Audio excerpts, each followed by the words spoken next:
ఏది అయినా ట్రై చెయ్యి ఆచి చికెన్ మసాలా. వివక్ష లేని సమాజ నిర్మాణమే లక్ష్యమన్నారు AP SC commission chairman KS Jawahar. ఈ ప్రయత్నంలో ఎస్సీలకు రక్షణ కల్పించాలన్నారు. ఆ ప్రయత్నంలో ప్రభుత్వ అధికారులకు సహకరించాలన్నారు. ఎస్సీ కమిషన్ అనేది కేవలం కార్పొరేషన్ కాదని ఇది రాజ్యాంగబద్దమైన సంస్థ అన్నారు. దళితుల ఆత్మగౌరవానికి భంగం కలగకుండా ప్రభుత్వం అధికారులతో సమన్వయం చేసుకుంటూ ముందుకెళ్తామన్నారు. అనంతరం కలెక్టరేట్ లో ఆయా శాఖల అధికారులతో ఎస్సీ కమిషన్ చైర్మన్ సమీక్ష నిర్వహించారు. ఎస్సీ కమిషన్ రాష్ట్ర చైర్మన్ కేఎస్ జవహర్ తో మా correspondent Sai Prasad face to face. రాష్ట్ర పర్యటనలో భాగంగా ఈరోజు అనంతపురం నగరంలో ఎస్సీ కమిషన్ పర్యటిస్తోంది. ఎస్సీ కమిషన్ చైర్మన్ మనతో ఉన్నారు. ఈరోజు ఆయనతో మాట్లాడదాం. సార్ చెప్పండి సార్, అసలు ఎస్సీ కమిషన్ ఈ పర్యటన యొక్క ముఖ్య ఉద్దేశం?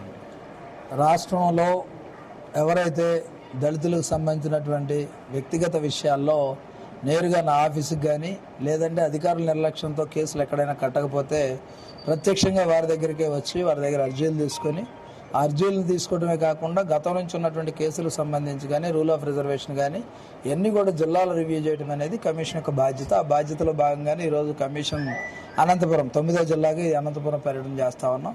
ఇక్కడ కూడా అత్యధికంగా గ్రీవెన్స్ వచ్చాయి. ప్రధానంగా ల్యాండ్ రెవెన్యూ ఇష్యూలు ఎక్కువగా వచ్చాయి. దాంతోపాటుగా 113 కేసులు పెండింగ్ ఉన్నాయి ఈ జిల్లాలో.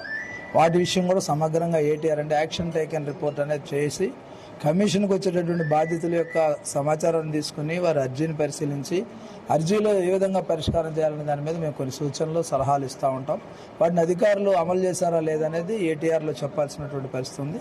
ఆ ఏటీఆర్లు కూడా ఈ జిల్లాలోనే కాదు అన్ని జిల్లాల్లో పెండింగ్ ఉన్నాయి. ఎందుకంటే గతంలో కమిషన్ ఎప్పుడు కూడా పనిచేసిన కమిషన్ కాదు, ఇది పనిచేసే కమిషన్ కాబట్టి ప్రజలకు నమ్మకాన్ని విశ్వాసాన్ని అదేవిధంగా సమానత్వ భావాన్ని వివక్షత లేని సమాజాన్ని ఎన్ని నిర్మాణం చేసే బాధ్యతగా తీసుకొని వీళ్ళు పర్యటిస్తా ఉన్నారు. సార్, ఎస్సీ ఎస్టీ కేసుల నమోదు విషయంలో పోలీసులు నిర్లక్ష్యంగా వ్యవహరిస్తున్నారనేది బాధితుల ఆరోపణ సార్. దీనికి ఇది వాస్తవం 50-50 ఉంటుంది. ఎందుకంటే బాధితులు అనేవాళ్ళు ఈ చట్టాన్ని ఉపయోగించుకొని మేలు చేసుకోవాలి, ఈ చట్టాన్ని ఉపయోగించుకొని సానుభూతి చేయాలనే వాళ్ళు కొంతమంది ఉంటే ఈ చట్టం పరిధిలోకి రాకుండానే కొన్ని దాడులు జరగడం ఇవన్నీ కూడా జరుగుతున్నటువంటి బాధితులు నిజమైన బాధితులు ఉంటారు. ఈ రెండింటిని బ్యాలెన్స్ చేసుకొని ఈ మధ్యకాలంలో మా కమిషన్ నుంచి నిజ నిర్ధారణ కోసం మా కమిషన్ సభ్యులను కూడా జిల్లాలో పర్యటించి వాస్తవ పరిస్థితులు తెలుసుకోవటం, బాధితులు చెప్పింది పోలీసులు చెప్పింది రెండు మ్యాచ్ అవునప్పుడు మా కమిషన్ సభ్యులు పర్యటిస్తారు.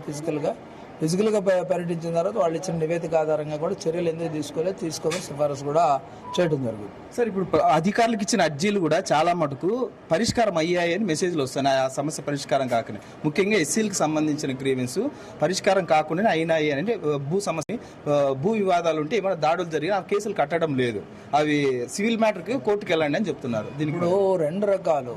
ఫైనాన్షియల్గా ఎవరన్నా మోసం చేస్తే ఫైనాన్షియల్ అట్రాసిటీ వస్తుంది, ల్యాండ్ పరంగా చేస్తే అట్రాసిటీ వస్తుంది. పోలీసులు ఏంటంటే కొంతమందికి అవగాహన లేకపోతే చట్టం మీద లేకపోతే వాళ్ళకున్న ధైర్యం తెలియట్లేదు, కొన్ని జరుగుతూ ఉన్నాయి. వాటన్నిటిని కూడా సరి చేయడానికి కమిషన్ పర్యటన. రైట్. ఇది ఎస్సీల సమస్యలను పరిష్కరించే దిశగా తమ కమిషన్ రాష్ట్ర వ్యాప్తంగా పర్యటిస్తోంది. ఈ నేపథ్యంలోనే అధికారులకు గానీ జిల్లా పోలీసు అధికారులకు గానీ కొన్ని సూచనలు జారీ చేసే విధంగా తాము చర్యలు తీసుకుంటామని రాష్ట్ర ఎస్సీ కమిషన్ చైర్మన్ జవహర్ అంటున్నారు. కెమెరామెన్ గుర్రాజ్తో సాయి ప్రసాద్, జీ న్యూస్ అనంతపురం.